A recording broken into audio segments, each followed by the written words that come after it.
શાંતિ 10/4/2026 આજના મીઠા બાબાના મધુર મહાવાક્ય. મીઠા બાળકો, બાપ આવ્યા છે ભારતને સેલ્વેજ કરવા, બચાવવા.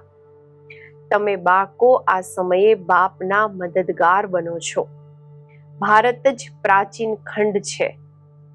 પ્રશ્ન છે, ઊંચી મંજિલમાં રૂકાવટ નાખવા વાળા, બાબા કહે છે, ઊંચી મંજિલમાં રૂકાવટ નાખવા વાળી કઈ કઈ નાની નાની વાતો છે?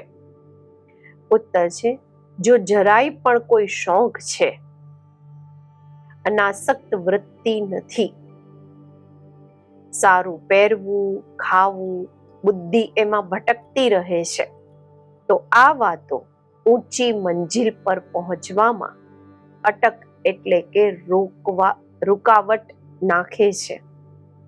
એટલે બાબા કહે છે, બાળકો વનવાહમાં રહો.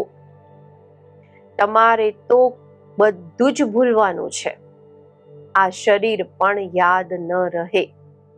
ઓમ શાંતિ. બાળકોને આ સમજાવ્યું છે કે આ ભારત જ અવિનાશી ખંડ છે અને આનું અસલી નામ જ ભારતખંડ છે. હિન્દુસ્તાન નામ તો પછીથી પડ્યું છે. ભારતને કહેવામાં આવે છે સ્પિરિચ્યુઅલ ખંડ. આ પ્રાચીન ખંડ છે. નવી દુનિયામાં જ્યારે ભારત ખંડ હતો તો બીજા કોઈ ખંડ હતા નહીં. મુખ્ય છે જ ઇસ્લામી, બૌદ્ધી અને ક્રિશ્ચન. અત્યારે તો ઘણા ખંડ થઈ ગયા છે. ભારત અવિનાશી ખંડ છે. એને જ સ્વર્ગ, હેવિન કહે છે. નવી દુનિયામાં નવો ખંડ એક ભારત જ છે. નવી દુનિયા રચવા વાળા છે પરમ પિતા પરમાત્મા, સ્વર્ગના રચયિતા, હેવિનલી ગોડ ફાધર. ભારતવાસી જાણે છે કે આ ભારત અવિનાશી ખંડ છે. ભારત સ્વર્ગ હતું. જ્યારે કોઈ મરે છે તો કહે છે સ્વર્ગ પધાર્યા. સમજે છે સ્વર્ગ ક્યાંક ઉપરમાં છે. દેલવાડા મંદિરમાં પણ વૈકુંઠના ચિત્ર છતમાં બતાવ્યા છે. આ કોઈની બુદ્ધિમાં નથી આવતું કે ભારત જ હેવિન હતું. અત્યારે નથી. અત્યારે તો હેલ છે. તો આ પણ અજ્ઞાન થયું. જ્ઞાન અને અજ્ઞાન બે વસ્તુ હોય છે. જ્ઞાનને કહેવામાં આવે છે દિવસ, અજ્ઞાનને રાત. ઘોર અજવાળા અને ઘોર અંધકાર કહેવામાં આવે છે. અજવાળું એટલે કે રાઈઝ, ઉત્થાન, અને અંધકારમાંના ફોલ એટલે કે પતન.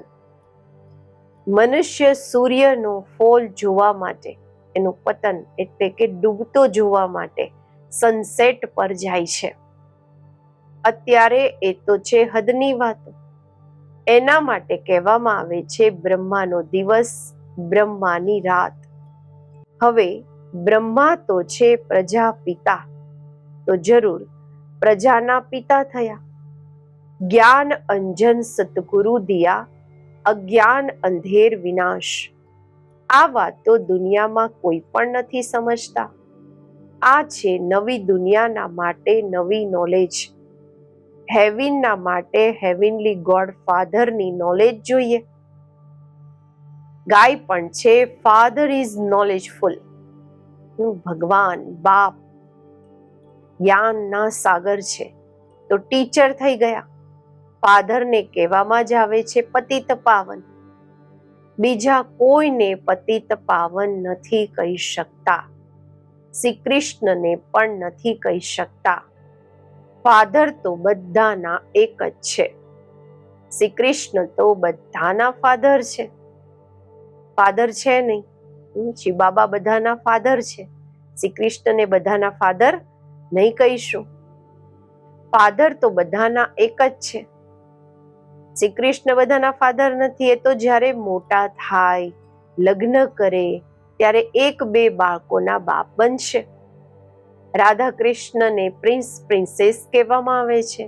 રાજકુમાર અને રાજકુમારી કહેવામાં આવે છે. ક્યારેય સ્વયંવર પણ થયો હશે. લગ્નની પછી જ મા બાપ બની શકે છે. એને ક્યારેય કોઈ વર્લ્ડ ગોડ ફાધર કહી નથી શકતા. બાબા કહે છે શ્રી કૃષ્ણને દુનિયાના બાપ નહીં કહેવામાં આવશે. વર્લ્ડ ગોડ ફાધર માત્ર એક જ નિરાકાર બાપને કહેવામાં આવે છે. ગ્રેટ ગ્રેટ ગ્રેન્ડફાધર શિવ બાબાને નથી કહી શકતા. આદિ પિતા એ બ્રહ્મા બાબા છે. ગ્રેટ ગ્રેટ ગ્રેન્ડફાધર છે પ્રજાપિતા બ્રહ્મા. એમનાથી અલગ અલગ બિરાદરીઓ કુળ નીકળેલા છે. તે ઇનકોર્પોરિયલ ગોડફાધર નિરાકાર આત્માઓના બાપ છે. અવિનાશી ગોડફાધર નિરાકાર આત્માઓના બાપ છે. નિરાકારી આત્માઓ જ્યારે અહીંયા શરીરમાં છે ત્યારે ભક્તિ માર્ગમાં બોલાવે છે. આ બધી તમે નવી વાતો સાંભળો છો. યથાર્થ રીતે કોઈ પણ શાસ્ત્રોમાં નથી. બાપ કહે છે સન્મુખ બેસીને તમને બાળકોને સમજાવું છું. પછી આ જ્ઞાન બધું ગુમ થઈ જાય છે. પછી જ્યારે બાપ આવે ત્યારે આવીને યથાર્થ જ્ઞાન સંભળાવે. બાળકોને જ સન્મુખ સમજાવીને વારસો આપું છું. પછી અંતમાં શાસ્ત્ર બને છે. યથાર્થ તો બની ન શકે, કારણ કે સાચાની દુનિયા જ ખતમ થઈને જૂઠની ખંડ થઈ જાય છે. તો જૂઠી વસ્તુ જ હશે, કારણ કે ઉતરતી કળા જ થાય છે. સાચું તો સાચાથી તો ચડતી કળા થાય છે. ભક્તિ છે રાત, અંધકારમાં ઠોકરો ખાવી પડે છે. માથા ટેકતા રહે છે. એવો ઘોર અંધકાર છે. માથું ટેકતા રહેવાનું, ઠોકરો ખાતા રહેવાની, આ કળિયુગી અંધકાર છે. ભક્તિ છે રાત, અંધકારમાં ઠોકરો ખાવી પડે છે. બાબા કહે છે મનુષ્યોને તો કંઈ પણ ખબર જ નથી રહેતી. દર ધક્કા ખાતા રહે છે. આ સૂર્યનો પણ રાઈઝ અને ફોલ થાય છે. બાબા કહે છે ઉત્થાન અને પતન, ઉદય અને આથમે છે, અસ્ત થાય છે. અત્યારે તો તમને બાળકોને જ્ઞાન સૂર્યનો ઉદય થતો જોવાનો છે. રાઇઝ ઓફ ભારત અને ડાઉનફોલ ઓફ ભારત. ભારતનું જ ઉત્થાન અને ભારતનું જ પતન. ભારત એવું ડૂબે છે જેવી રીતે સૂર્ય ડૂબે છે. સત્યનારાયણની કથામાં બતાવે છે કે ભારતનો બેડો નીચે ચાલી જાય છે. પછી બાપ આવીને એને સેલ્વેઝ કરે છે, બચાવે છે. તમે આ ભારતને ફરીથી સેલ્વેઝ કરો છો, બચાવો છો. આ તમે બાળકો જ જાણો છો. તમે નિમંત્રણ પણ આપો છો. નવનિર્માણ પ્રદર્શની પણ નામ ઠીક છે. નવી દુનિયા કેવી રીતે સ્થાપન થાય છે એની પ્રદર્શની. ચિત્રો દ્વારા સમજણ આપવામાં આવે છે. તો એ નામ ચાલ્યું આવે તો સારું છે. નવી દુનિયા કેવી રીતે સ્થાપન થાય છે અથવા રાઈઝ કેવી રીતે થાય છે આ તમે બતાવો છો. ચિત્રની અંદર ભારતનું ઉત્થાન કેવી રીતે થાય છે, પતન કેવી રીતે થાય છે, એ સીડીના ચિત્રમાં બતાવીએ છીએ.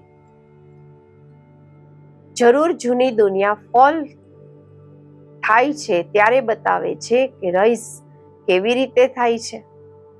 પતન એનું થાય છે, નીચે ઉતરે છે, કેવી રીતે ચડે છે, ઉત્થાન કેવી રીતે થાય છે, એનો ઉદય કેવી રીતે થાય છે પણ બતાવે છે. આ પણ એક કહાની છે, સ્ટોરી છે. રાજ્ય લેવું અને ગુમાવવું. 5000 વર્ષ પહેલા શું હતું? કેસે સૂર્યવંશીઓનું રાજ્ય હતું.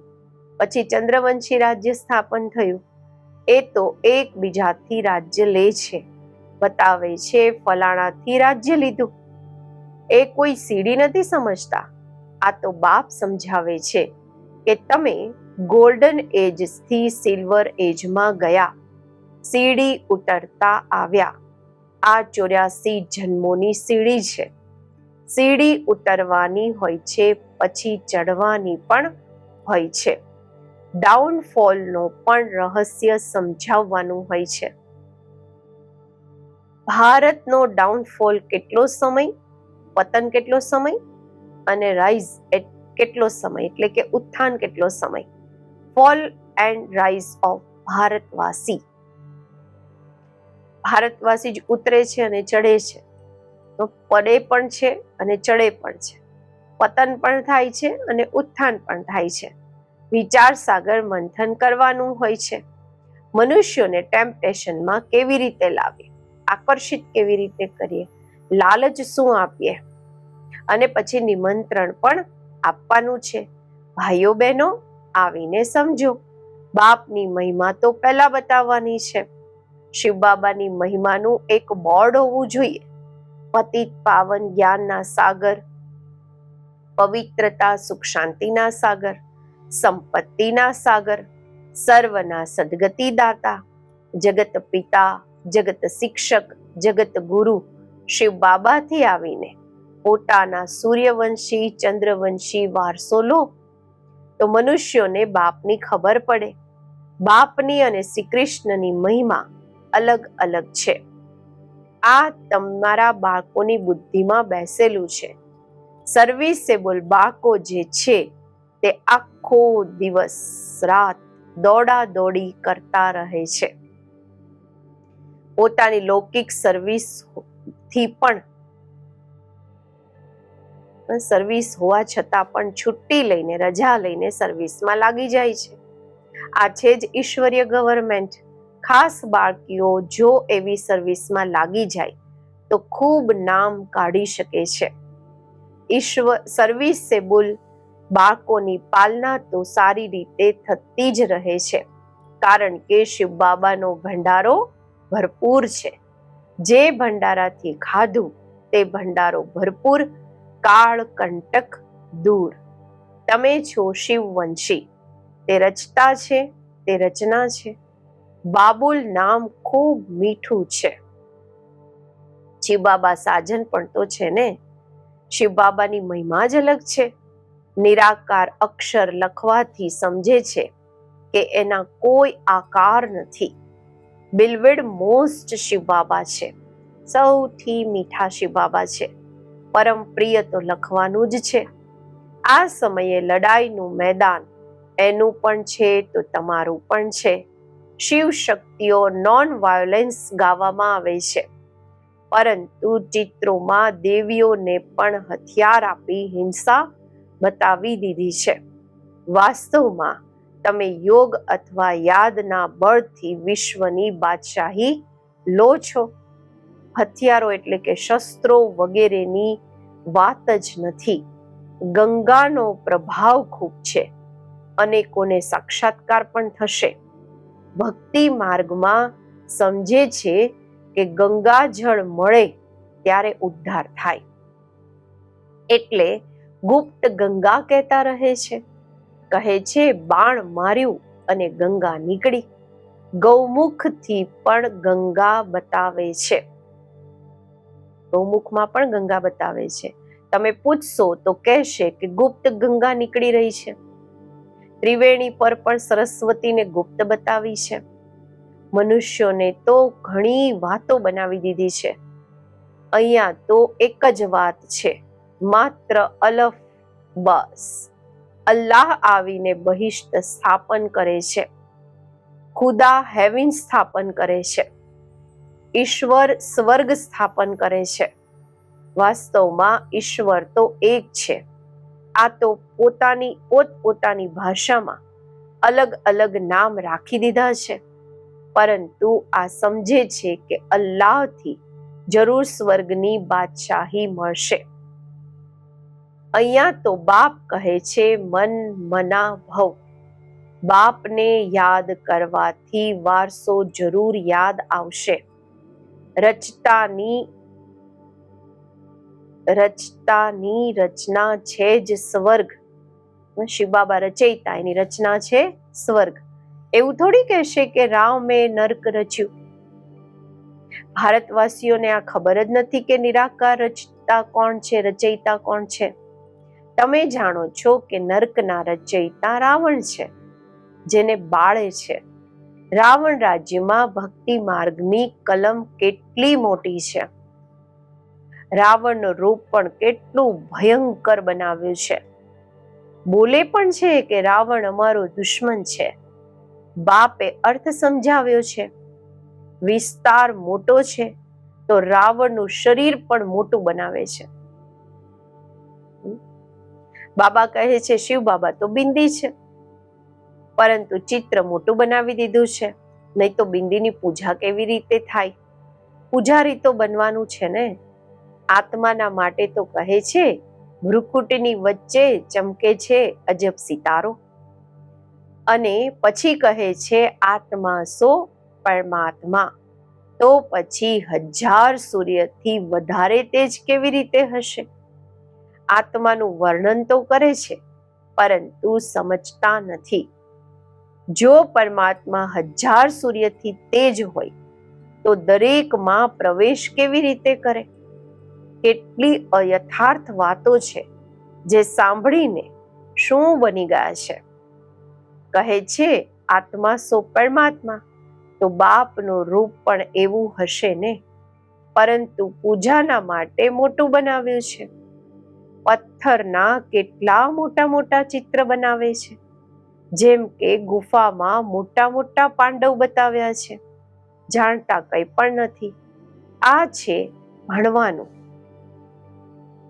ધંધો અને ભણવાનું અલગ અલગ છે.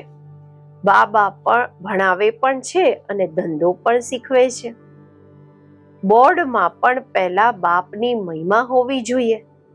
બાબા કહે છે બાપની ફૂલ મહિમા લખવાની છે. આ વાતો તમે તમારા બાળકોની બુદ્ધિમાં નંબરવાર પુરુષાર્થ અનુસાર આવે છે. એટલે મહારથી ઘોડે સવાર કહેવામાં આવે છે. હથિયાર વગેરેની કોઈ વાત નથી. બાપ બુદ્ધિનું તાળું ખોલી દે છે. આ ગોદરેજનું તાળું કોઈ ખોલી નથી શકતા. બાપની પાસે મળવા આવે છે તો બાબા બાળકોને પૂછે છે કે આગળ ક્યારે મળ્યા છો? આ જગ્યા પર આ દિવસે ક્યારે મળ્યા છો? તો બાળકો કહે છે હા બાબા, 5000 વર્ષ પહેલા મળ્યા છીએ. આ અત્યારે આ વાતો એવી કોઈ પૂછી ન શકે. કેટલી ગુહ્ય સમજવાની વાતો છે. કેટલી જ્ઞાનની યુક્તિઓ બાબા સમજાવે છે, પરંતુ ધારણા નંબરવાર થાય છે. શિવ બાબાની મહિમા અલગ છે. બ્રહ્મા વિષ્ણુ શંકરની મહિમા અલગ છે. દરેકનો પાર્ટ અલગ અલગ છે. એક ન મળે બીજાથી. આ અનાદિ ડ્રામા છે. એ જ પછી રિપીટ થશે. અત્યારે તમારી બુદ્ધિમાં બેસેલું છે કે અમે કેવી રીતે મૂળ વતનમાં જઈએ છીએ, પછી આવીએ છીએ પાઠ ભજવવા માટે. જઈએ છીએ વાયા સૂક્ષ્મ વતન. આવતા સમયે સૂક્ષ્મ વતન નથી. સૂક્ષ્મ વતનનો સાક્ષાત્કાર ક્યારેય કોઈને થતો જ નથી. સૂક્ષ્મ વતનનો સાક્ષાત્કાર કરવા માટે કોઈ તપસ્યા નથી કરતા, કારણ કે એને કોઈ જાણતા નથી. સૂક્ષ્મ વતનના કોઈ ભગત થોડી હશે. સૂક્ષ્મ વતનનો તો કોઈ ભગત જ નથી. એ જાણતા જ નથી. સૂક્ષ્મ વતન દુનિયાવાળા માટે છે જ નહીં. બાબા કહે છે સૂક્ષ્મ વતન તો અત્યારે રચે છે. વાયા સૂક્ષ્મ વતન જઈ પછી નવી દુનિયામાં આવશો. આ સમયે તમે ત્યાં આવતા જતા રહો છો. તમારી સગાઈ થઈ છે. આ પિયર ઘર છે. વિષ્ણુના પિતા નહીં કહીશું. એ છે, વિષ્ણુને બાપ નથી કહેવામાં આવતા. એ છે બાબા કહે છે સાસરું. સતયુગ છે સાસરું. જ્યારે કન્યા સાસરે જાય છે તો જૂના કપડાં બધા છોડીને જાય છે. સાસરામાં ક્યારેય જૂના કપડાં નથી પહેરતા. ત્યાં હંમેશા નવા કપડાં પહેરવામાં આવે છે. તમે પણ આ જૂની દુનિયાને જ છોડી દો છો. તમારા અને એમના વનવાહમાં કેટલો ફરક છે. તમને પણ અત્યારે ખૂબ અનાસક્ત રહેવું જોઈએ. દેહ અભિમાન તોડવાનું છે. ઊંચી સાડી પહેરશો તો જડ દેહ અભિમાન આવી જશે. મોંઘી સાડી પહેરશો તો હું આત્મા છું આ ભૂલાઈ જશે. આ સમયે તમે છો જ વનવાહમાં. બાબા કહે છે વનવાસ અને વાનપ્રસ્થ એક જ વાત છે. શરીર જ છોડવાનું છે તો સાડી નથી છોડી શકતા શું? હલકી સાડી મળે છે તો દિલ જ નાની થઈ જાય છે. કોઈને સસ્તી સાડી બાબાના ઘરેથી પણ મળી જાય તો એનું દિલ નાનું થઈ જાય છે. એમાં તો ખુશી હોવી જોઈએ. સારું થયું જે હલકું વસ્ત્ર મળ્યું, હલકા કપડા મળ્યા, સસ્તા કપડા મળ્યા. સારી વસ્તુને તો સંભાળવી પડે છે, ધ્યાન રાખવું પડે છે. આ પહેરવાથી ખાવાની નાની નાની વાતો પણ ઊંચી મંજિલ પર પહોંચવામાં અટક નાખે છે. મંજિલ ખૂબ મોટી છે. કથામાં પણ સંભળાવે છે ને કે પતિને કહ્યું આ લાઠી પણ છોડી દો, લાકડી પણ નથી લઈ જવાની. બાપ કહે છે આ જૂના કપડા, જૂની દુનિયા બધું ખલાસ થવાનું છે. એટલે આ આખી દુનિયાથી બુદ્ધિયોગ તોડવાનો છે. આને બેહદનો સંન્યાસ કહેવામાં આવે છે. સંન્યાસીઓનો તો હદનો સંન્યાસ કર્યો છે. અત્યારે તો પછી એ પણ અંદર આવી ગયા છે. આગળ તો એમનામાં ખૂબ તાકાત હતી. ઉતરવા વાળાઓની મહિમા શું થઈ શકે છે? નવી નવી આત્માઓ પણ પાછળ સુધી આવતી રહે છે પાર્ટ ભજવવા. અંત સુધી આવશે. એમનામાં શું તાકાત હશે? તમે તો પૂરા 84 જન્મ લો છો. આ બધી સમજવાના માટે કેટલી સારી બુદ્ધિ જોઈએ. સર્વિસેબલ બાળકો સર્વિસમાં ઉછળતા રહેશે. જ્ઞાન સાગરના બાળકો એવા ભાષણ કરે જેમ બાબા ઉછળે છે. આમાં ફંક નથી થવાનું. બાબા કહે છે એમાં હતાશ નિરાશ નથી થવાનું. અચ્છા, મીઠા મીઠા સિકેલધા બાળકો પ્રત્યે માતા પિતા બાપ દાદાના યાદ પ્યાર અને ગુડ મોર્નિંગ. રૂહાની બાપના રૂહાની બાળકોને નમસ્તે. આપણે રૂહાની બાળકોના રૂહાની બાપને નમસ્તે. ધારણા માટે મુખ્ય સાર. પહેલું છે બુદ્ધિથી બેહદનો સંન્યાસ કરવાનો છે. પાછા ઘરે જવાનો સમય છે. એટલે જૂની દુનિયા અને જૂના શરીરથી અનાસક્ત રહેવાનું છે. બીજું, ડ્રામાની દરેક સીનને જોવા છતાં સદા હર્ષિત રહેવાનું છે. વરદાન છે બાપ દાદાને પોતાના સાથી સમજીને ડબલ ફોર્સથી કાર્ય કરવા વાળા સહજ યોગી ભવ. કોઈ પણ કાર્ય કરતા બાપ દાદાને પોતાના સાથી બનાવી લો તો ડબલ ફોર્સથી કાર્ય થશે અને સ્મૃતિ પણ ખૂબ સહજ રહેશે. કારણ કે જે સદા સાથે રહે છે એમની યાદ સ્વતઃ બની રહે છે. તો એવા સાથી રહેવાથી કે બુદ્ધિ દ્વારા નિરંતર સતના સંગ કરવાથી સહજ યોગી બની જશો. અને પાવરફુલ સંગ હોવાના કારણે દરેક કર્તવ્યમાં તમારો ડબલ ફોર્સ રહેશે, જેનાથી દરેક કાર્યમાં સફળતાની અનુભૂતિ થશે. સ્લોગન છે મહારથી એ છે જે ક્યારેય માયાના પ્રભાવમાં પરવશ ન હોય. અવ્યક્ત ઇશારા. મહાન બનવા માટે મધુરતા અને નમ્રતાના ગુણને ધારણ કરો. મધુરતા જ બ્રાહ્મણ જીવનની મહાનતા છે. જ્યાં મધુરતા છે ત્યાં પવિત્રતા છે. વગર પવિત્રતાના મધુરતા આવી નથી શકતી. જેટલો બુદ્ધિમાં નશો હોય એટલા જ કર્મમાં નમ્રતા અને બોલમાં મધુરતા હોય. એવા નશામાં રહેવાથી ક્યારેય નુકસાન નહીં થશે. સિદ્ધિને મેળવવા વાળા સ્વયંને નમ્રચિત નિર્માણ દરેક વાતમાં પોતે પોતાને ગુણગ્રાહક અને મધુરતા સંપન્ન બનાવશે. ઓમ શાંતિ.